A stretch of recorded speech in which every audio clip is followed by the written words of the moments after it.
Welcome po sa Fiber Display Center. Isang mapagpalang araw po sa ating lahat.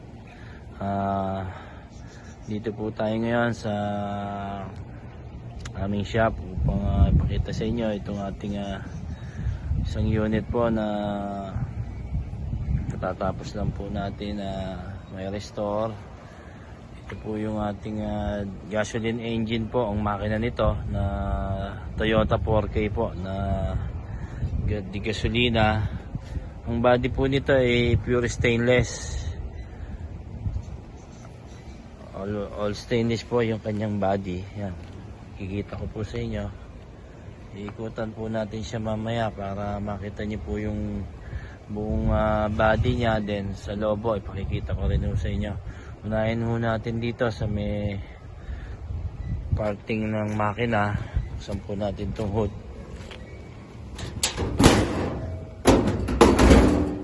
Ayan po yung ating Toyota 4K engine. Ayan. Mga 2SM po na battery. Then ayan, naka hydrovac na rin po siya. Bali ito po yung air cleaner na ginagamit po na pang replacement po, yung nakakaalala po sa mga dati pong original na air cleaner po ng 4K ng araw. Bali malaki po yan na kulay black. Siguro size po niya nasa mga DGs o D12 po na laki ang pinakabilog ng air cleaner ng mga 4K ng mga original po na galing Japan. Pero ngayon po kasi nga pag malaki po yung air cleaner, tumatama po dito sa ng master ng hydrovac. Kaya yan po yung mga replacement po na lumalabas para sa 4K. Yan po yung mga nilalagay ngayon, yung ganyang klaseng air cleaner. Yan, surround na po yung kanyang radiator. Medyo malaki rin po yung radiator na ginamit sa 4K na to. Bali malapad po siya, nasa mga 2 rows siya na medyo malapad do siya. Then meron na rin pong auxiliary pan dito. Ayan po, sa may engine bay po ng 4K.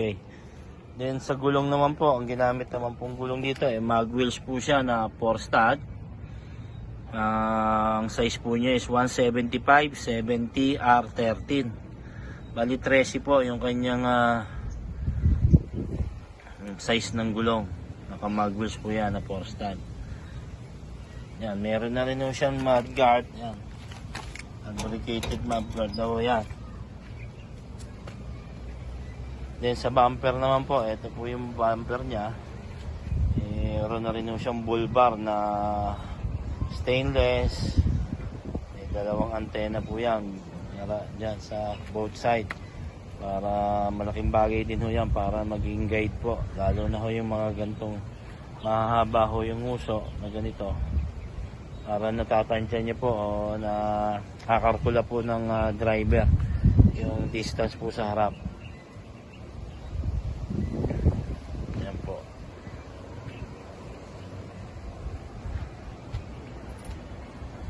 Then ang body po nito hindi naman sobrang masyadong mahaba ho, para ito lang po yung tamang size sa mga 4K, kasi hindi naman po ganun ka powerful po yung mga 4K. Ang 4K ho natin talaga parang pang service o pang ano lang ho natin. Hindi ho nakaset ho siya sa laging mabigat ang karga. Although kaya naman ho niyan dalhin kung basta patag lang po yung dadaanan.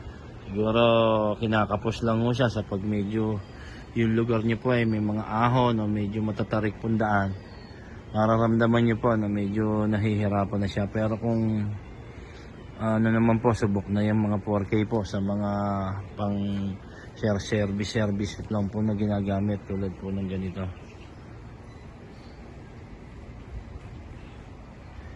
Ikutan po natin to. Dito naman po sa likod, ito po yung likod niya. Bali may dalawang antena na rin po yan. May kabila na, may antenna base po siya. Ito yung antenna base.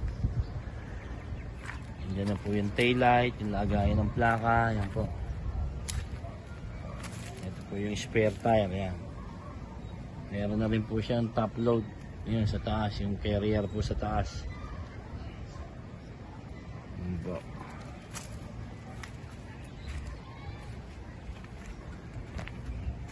Ang ginamit po ditong side mirror, yung mga ginagamit na rin po na pang kotse. Ayan. Ito po yung mga pang kotse po na pwede nyo i-tilt na ganyan.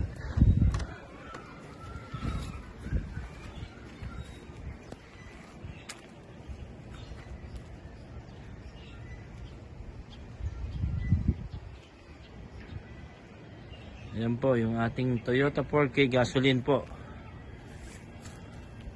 Ayan. Then ngayon po yung loob naman po, tingnan po natin. Buksan natin itong trapal.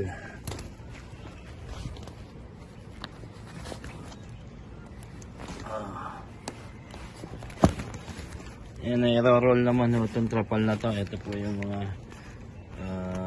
ayan po, dyan po siya yan i-roll. Meron pong button yan kabilaan para just in case po na bigla ang umulan, madali pong i-release po o ibaba yung trapal. Kasi pag yan po hindi tinitiklop po sa mga ilalim ng bangko, madali ho kasi madamage yung mga trapal. Kaya mas maganda po yan na i-roll up lang ho dito. Then just in case ang bigla ang umulan, madali nyo na pong ibababa o may lalagay gawa ng hindi na para hanapin nyo pa doon sa ilalim ng bangko. Pag ano kasi madaling umurong, tsaka nadadamage po yung mga trapal natin pag medyo lagi ko nakatupi. Nade-deform po kasi yung pinakabatak niya.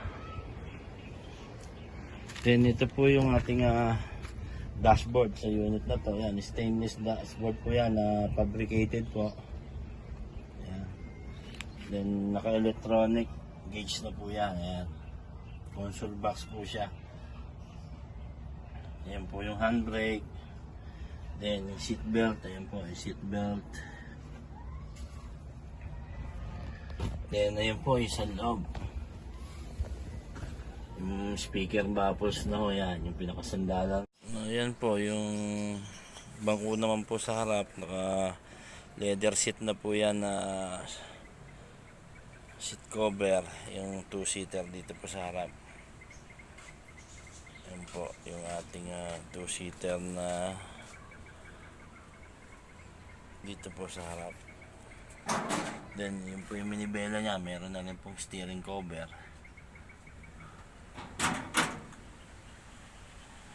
Then yung kisame, ayan, yung pinaka ceiling, leather na rin po yan na may double na foam. Kaya medyo protektado na po yung yung init po na nanggagaling sa taas, kasi nga may double na po siya dito sa foam na sa ceiling. Kaya yan po yung ating unit po na Toyota 4K gasoline engine. Pure stainless po yung body, galvanized lang po yung flooring. Kaya hanggang sa muli po, marami pong salamat at God bless po sa ating lahat.